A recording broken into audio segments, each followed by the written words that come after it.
Hello everyone, good morning. Welcome back to my channel happy with গোলাপি। আজকে নতুন একটা সকালে নতুন একটা ব্লগ নিয়ে তোমাদের সামনে চলে আসলাম। ব্লগটা দেখতে থাকো, আশা করি ভালো লাগবে। তো আজকে সকাল থেকে তো প্রচণ্ড গরম, প্রচণ্ড রোদ্দু, দেখো ঘেমে টেমে কি হয়ে গেছি। তো কিছুটা কাজ বাজ করলাম, এখন আরও বাকি আছে। এমনিতে আজকে বৃহস্পতিবার, লক্ষ্মীর ঘর বসাতে হবে, রান্নাবাড়ি আছে। চলো দেখা হচ্ছে পরে ব্লগটা। হয়ে যায় এখন একটু গ্যাস ট্যাসগুলো মুছে নিই, তারপরে যার যেটা আছে এগুলো একটু পরিষ্কার করে নেবো। এখন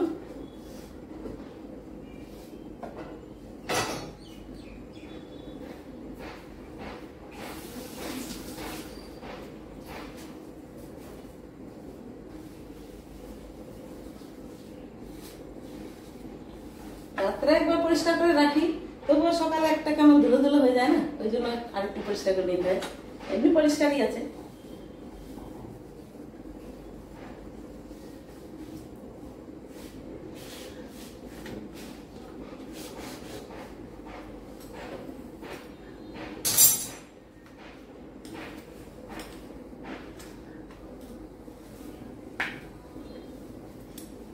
আর এই দুইটা ফুল, এই যে মেলার থেকে যে নিয়েছিলাম, এটা ফুল এটা পাতা।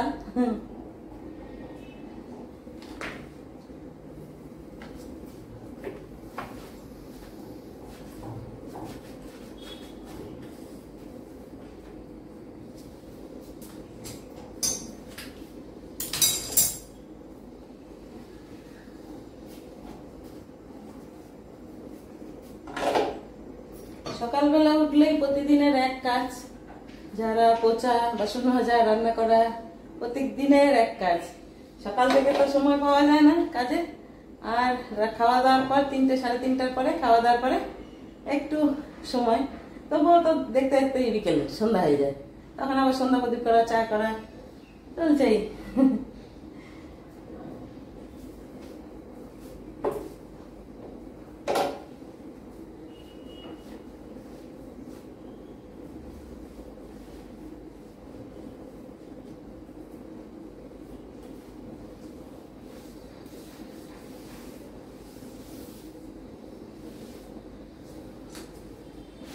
নিজের বাড়ি হোক ভাড়া বাড়ি হোক, পরিষ্কার তো রাখতেই হবে, তাই না? নিজের বাড়িতেও আমরা থাকতে, ভাড়া বাড়িতেও আমাদেরকেই থাকতে। মালিক তো আর এসে থাকে না, আমাদেরকেই থাকতে, তো পরিষ্কার তো রাখতেই হবে, ওই জন্য করতেই হয়। আগে যখন কোয়ার্টারে ছিলাম তখন পরিষ্কার করেছি, এখন ভাড়া বাড়িতে করছি। কোয়ার্টার তো সবসময় পাওয়া যেত না, 2 বছর 1 বছর কোয়ার্টারে থাকতাম, আরো 1-2 বছর ভাড়া। এখন পরিষ্কার সব জায়গায় করতে হয়। জানি না ভগবান কবে নিজের বাড়ি দিবে। নিজের বাড়ি তো জানি না পরিষ্কার করার আর শক্তি থাকবে কিনা। এখন তো ভাড়া বাড়ি, তারপরে কোয়ার্টারে পরিষ্কার করেই যাচ্ছি, গুছিয়েই যাচ্ছি। নিজের বাড়ি যখন হবে হয়তো তখন আর শক্তি থাকবে না, তখন লোক দিয়ে কাজ করাতে হবে।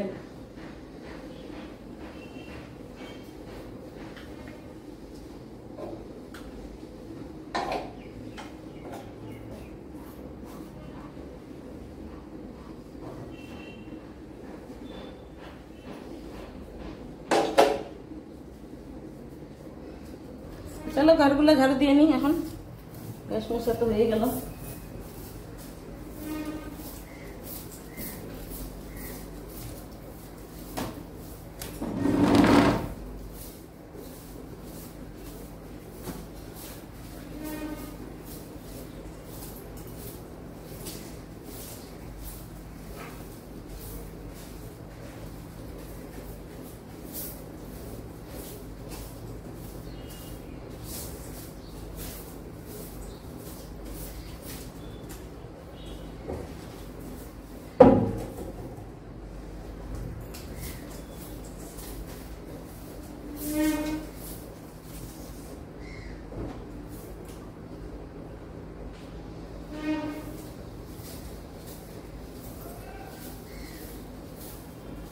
ওই ঘরগুলো ঝাড়ু দিয়ে নিয়ে এসেছি, ওইটা পাশের দুটা।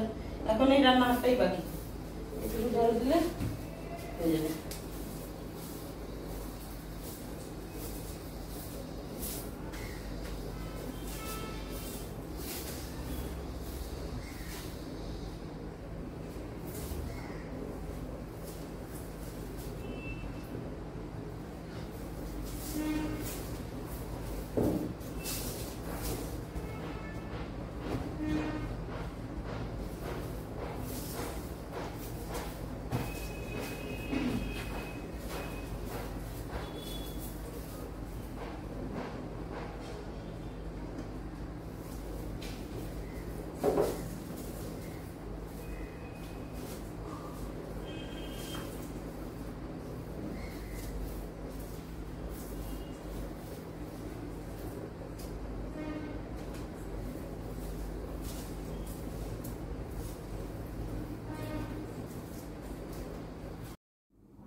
এই যে সকালে উঠে চলে আসলাম রান্নাঘরে চা করতে। এখানে 2 রকমের চা প্রতিদিন, আমার জন্য লাল চা, ওর জন্য দুধ চা। তো এখানে লাল চাটা করে নিচ্ছি আগে আমার জন্য। তো লাল চা সকালে 1 কাপ লাল চা না খেলে তো ভালো লাগে না। যাদের যেটা অভ্যাস, যাদের দুধ চা খেয়ে অভ্যাস ওরা লাল চা খেতে পারে না, যাদের লাল চা খেয়ে অভ্যাস ওরা দুধ চা খেতে পারে না। তো আমার দুধ চাটা ভালো লাগে না, তো সেই জন্য আমি লাল চা করে নিচ্ছি। আর লাল চা করতে তো বেশি সময়ও লাগে না, একটুখানি চা পাতা দিই, আদাও কখনো দিই, কখনো থাকলে দিই, না হলে দিই না। একটুখানি চিনি 2 দানা দিয়ে দিই, ব্যাস। আর বিকেলবেলা তো গ্রিন টি খাই। আর কফিও, ব্ল্যাক কফি কখনো কখনো খাই, আজকে লাল চাটাই বেশি খাই, ব্ল্যাক কফিটা খুব কম খাই। তো হয়ে গেল লাল চা। এখন এখানে দুধ চা বানাবো ওর জন্য। ওর বাবু আবার লাল চা খেতে পারে না, দিলে কখনো যদি দুধ টুধ না থাকে তো লাল চা যদি বানিয়ে দিই অল্প একটু খেয়ে ওটা ফেলে রাখে, খাই না। আর আমার আবার দুধ চা খেতে পারি না, লাল চা খেলে মনে হয় যে হ্যাঁ চা খেলাম, না হলে ভালো লাগে না। অনেকে বলে যে লাল চা খেয়ে কী স্বাদ দুধ চা না হলে। যাদের যেটা অভ্যেস, আমার এটাই অভ্যেস। সকালবেলা 1 কাপ লাল চা না খেলে আমার এনার্জি আসে না কাজের। তো এই আর কি, আগে 1 গ্লাস জল খাই মুখ দিয়ে, তারপরে চাটা খাই। আর ব্রেকফাস্ট তো পরে তখন হতেই থাকে, কিছু না কিছু হয়। কোনো দিন খাই না, কোনো দিন খাই, কোনো দিন খাই না। ব্রেকফাস্টের অত ঝামেলা নেই, কিন্তু ডক্টররা তো বলে প্রতিদিন খেতে, সময় মতো খেতে, সেটাই স্বাভাবিক নিয়ম। কিন্তু কি করবো আর, ইচ্ছে না করলে চাটা খেলেই আমার মনে হয় যেন হয়ে গেল। তো চেষ্টা করি খাবার, এমন নয় কি খাই না, চেষ্টা করি। কোনো দিন হয়ে ওঠে না, তখন আর খাই না। হয়তো বাজারে চলে গেলাম, দেরি হয়ে গেল, তখন এসে তাড়াহুড়ো করে পুজো করা, স্নান করা, তারপরে রান্না করা, আর হয়ে ওঠে না। তো তারপরে আজকে ব্রেকফাস্ট বানিয়েছি এই যে ওটসের চিলা, উত্থাপাম বানিয়েছি, চিলা না উত্থাপম।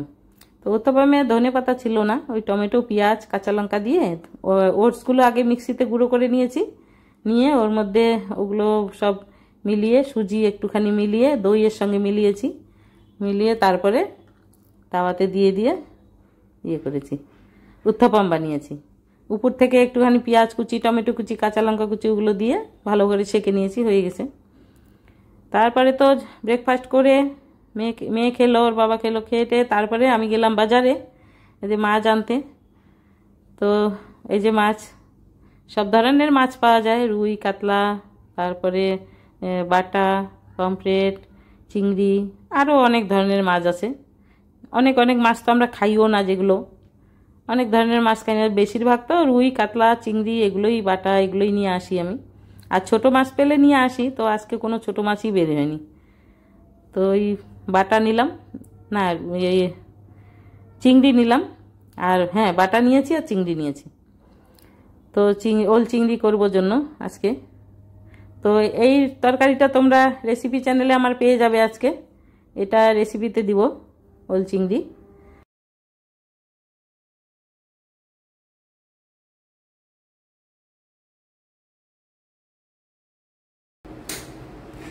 তো এই তো খাওয়া দাওয়ার পর রেস্ট করে এখন হয়ে গেল সন্ধ্যা। এই সন্ধ্যা প্রদীপ করে তারপরে চা খাবো।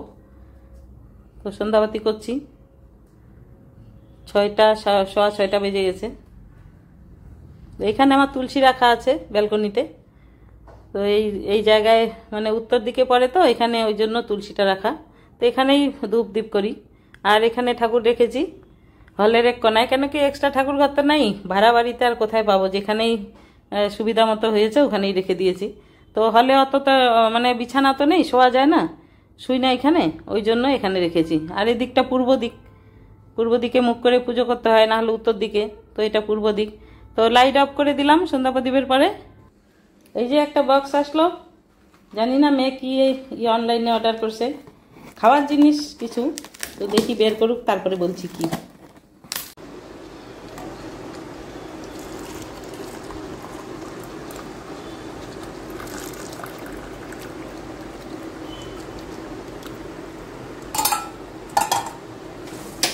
আর आवाज कर रहा था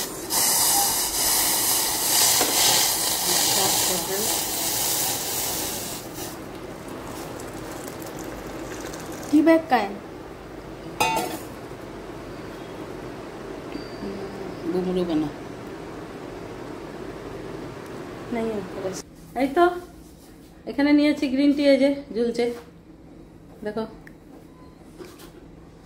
সকালে লাল চা আর এখন গ্রিন টি। ওর বাবাকে দুধ চা করে দিলাম। আর এই যে 2টা বিস্কিট, এখন এটা খাবো। এখন একটু আরাম, একটু টিভি দেখবো, তারপরে রাত্রে রান্না বাড়ি জোগাড়। রান্না আছে, ভাত আছে, তরকারিও আছে, কিছু একটা ভাজাভুজি করে নেবো, হয়ে যাবে রাত্রের। তো চাটা খেয়ে নি। প্রচন্ড গরম, থাকাই যায়। চা তো খেতে ইচ্ছা করে না, খেলেও তো মাথা ব্যথা করে, ওই জন্য খেতে হয়। না হলে তো মনে হয় না যে চা খাই, মনে হচ্ছে খালি ঠান্ডা জল, ঠান্ডা শরবত এগুলো খাই, এত গরম, প্রচন্ড গরম পড়েছে। কালকে এরকম টাইমে সারাদিন সকাল থেকে কি রোদ ছিল, প্রচন্ড রোদ ছিল। আর তারপরে বিকালবেলা আকাশে এত কালো করে মেঘ আসলো, আসার পরে কোথার থেকে যে একটা হাওয়া আসলো, এত ঝড়ের মতো ঝড় উঠলো, ঝড়ই বলা চলে, ঝড় উঠলো আর মেঘটা কেটে গেল, আর বৃষ্টি হলো না। ওইদিকে নাকি বৃষ্টি হয়েছে, জলপাইগুড়ির দিকে বৃষ্টি হয়েছে খুব। ফোন করলাম বাড়িতে, মা বললো যে খুব বৃষ্টি হচ্ছে কালকে। আমি বলি এইদিকে তো এক ফোঁটাও হলো না বৃষ্টি। জানি না শিলিগুড়ির দিকে হয়েছে কিনা, সিটির দিকে, এইদিকে তো হয়নি। হাওয়াটা না থাকলে কিন্তু প্রচুর বৃষ্টি হতো। হাওয়াটা কোথা থেকে আসলো, সব মেঘ কেটে গেল, আর বৃষ্টি হলো না। বৃষ্টি হলেও কোনো নেই, আরাম নেই। বৃষ্টি হলেও গরম, আরো বেশি গরম বরঞ্চে। চলো চাটা খেয়ে নি। এই তো এখন ভাত খাবো। এই যে দুপুরের ওলের তরকারি করেছিলাম, চিংড়ি ওল, ওটা আছে। এখন করলাম আলু সিদ্ধ, ভেন্ডি সিদ্ধ আর ভেন্ডির পকোড়া, ওইটাও দুপুরেরই ছিল, গরম করলাম। আমারও থালায় আমি একটু অল্প ভাত নিয়েছি, খিদে বেশি নেই। ভেন্ডি সিদ্ধ, আলু সিদ্ধ, ওলের তরকারি সেম, এটার বাবাকে দিলাম। খাওয়া দাওয়া করি, রাত হয়ে গেছে অনেক, 11টা বেজে গেছে। এই যে এখানে খাওয়ার পরে একটু আইসক্রিম নিলাম, ওর বাবাকেও দিল বাটিতে। আর এটা হলো জামুন আইসক্রিম, এইটা হলো বাটার স্কচ, তো দুইটা 2 রকমের। এই বাটিগুলো সেদিন মেলাতে নিয়েছি, তো এখন আইসক্রিম খাওয়ার জন্য ভালোই হয়েছে, গরমও তো অনেক, বেশ ভালোই হয়েছে। তো আজকে ভিডিওটা কেমন লাগলো, ভালো লাগলে একটা লাইক কমেন্ট শেয়ার করবে, আর যারা নতুন চ্যানেলটাতে সাবস্ক্রাইব করবে। আর আমার রান্নার চ্যানেল গোলাপিস কিচেন, ওটাতেও ফলো করবে। আর যারা ফেসবুক পেজ থেকে দেখছো, ফেসবুক পেজটাকে ফলো করবে। তো আজকে এখানেই রাখছি, সবাই ভালো থেকো, সুস্থ থেকো, গুড নাইট, টাটা।